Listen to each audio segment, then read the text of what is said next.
Ya, kami akan coba untuk kembali mengupdate informasi terkait dengan seorang remaja siswa SMK yang kemudian membunuh satu orang keluarga akibat cintanya ditolak, dan kami akan mengajak Anda untuk berbincang langsung dengan Kriminolog Universitas Indonesia, Adrianus Meliala.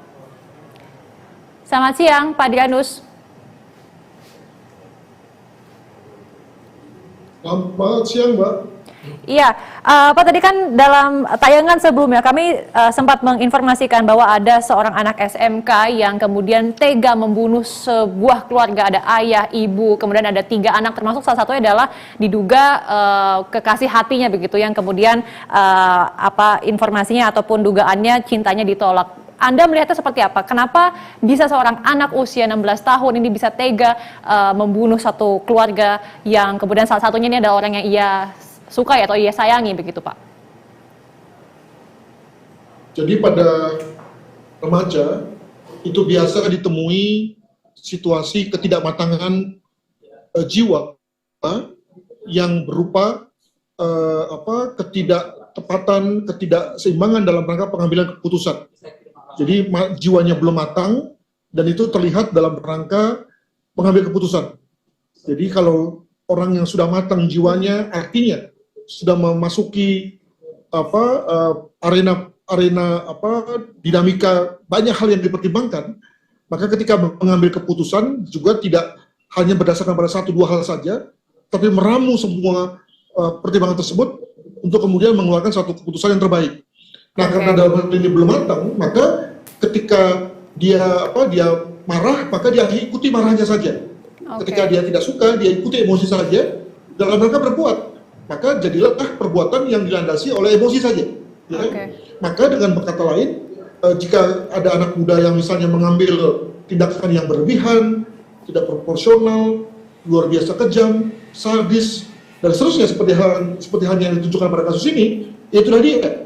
Nah, apakah pada orang-orang yang lebih dewasa, yang dikatakan diasumsikan sudah lebih matang, juga tidak ada seperti itu? Tentu ada saja. Namun, saya bisa yakin bahwa populasi dari orang dewasa yang kemudian bertindak dengan hanya mempertimbangkan 1-2 hal saja, itu tentu lebih sedikit daripada anak remaja. Jadi begitulah memang siklus hidup ya. Makin dewasa orang, asumsinya dia akan makin dinamika, makin kompleks dalam rangka berpikir, sehingga kemudian mengambil satu kesimpulan perbuatan yang paling baik bagi dirinya. Tidak hanya mengikuti emosi saja, rasa marah saja, dan seterusnya sebagaimana terdapat pada kasus ini. Demikian, Mbak.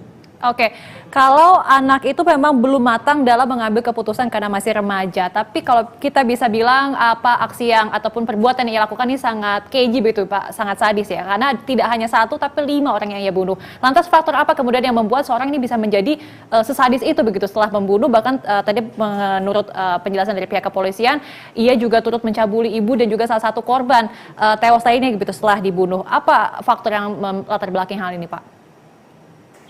Memang ironisnya adalah bahwa kalau seorang itu berbuat kejahatan itu dengan pendekatan naik kelas, maka saya bisa memahami sebagai kriminolog. Artinya dia mulai dulu dengan kejahatan-kejahatan ringan, sederhana, terus naik ya hingga kemudian melakukan kejahatan yang serius, maka saya bisa menerima karena di situ ada efek belajar.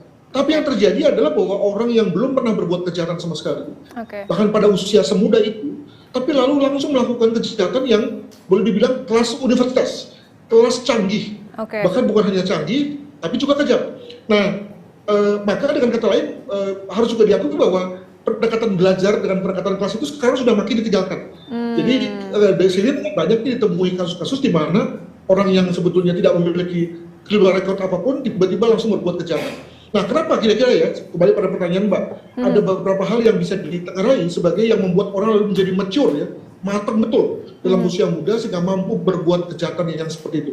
Media massa, lalu juga pendidikan orang tua, artinya ke affinity dengan orang tua yang lemah, demikian juga expose pada pornografi, lalu kemudian religiositas yang juga lemah. Itu semua adalah hal-hal yang mampu mendorong orang untuk menjadi orang-orang yang kejam, sadis dan tidak terbayangkan dari segi perilakunya. Demikian. Oke, kita kan masih menunggu kemudian hasil penelitian dari atau penyidikan begitu dari pihak kepolisian terkait dengan motif pembunuhan yang ia lakukan. Tapi apakah Bapak melihat tuh jika seseorang mengalami rasa sakit hati begitu lantas bisa memicu orang melakukan tindak kriminal, Pak? Bisa saja, apalagi tadi pada diri orang yang memang sudah atau belum ya mampu melakukan satu proses decision making yang proper ya. Jadi bayangkan hanya dengan sekarang banyak terjatuh hanya kena senggolan-senggolan di apa namanya di jalan saja atau kena lihat-lihatan di jalanan gitu ya. Ini biasa kasar anak muda yang tawuran nih, lalu kemudian berakhir dengan cocok-cocokan. Nah itu adalah konteks yang sepenuhnya banyak dilakukan oleh mereka-mereka yang belum matang. Sekali lagi pada orang dewasa juga tentu ada, namun tentu saja dari segi prevalensi populasi akan jauh lebih sedikit dibandingkan anak muda. Nah kembali pada konteks sakit hati. Jangan lupa bahwa ada 3 hal loh yang membuat lalu kemudian kekerasan terjadi. Pertama adalah harta, yang kedua adalah susila, dan yang ketiga adalah emosi. Nah, dengan kata lain, sakit hati, tersinggung, marah adalah hal-hal yang prevalent ya dalam rangka orang mampu melakukan satu kejahatan kekerasan seperti pembunuhan. Demikian. Oke, tentunya karena ini mengingat pelakunya adalah anak di bawah umur, masih sekolah, begitu pentingnya peran orang tua ya Pak untuk bisa memantau apa yang dikonsumsi anak ya, apa yang dilihat anak di sosial media dan juga internet. Terima kasih banyak sudah berbagi informasinya, Kriminolog Universitas Indonesia Adrianus Meliala, dan selamat beraktivitas kembali.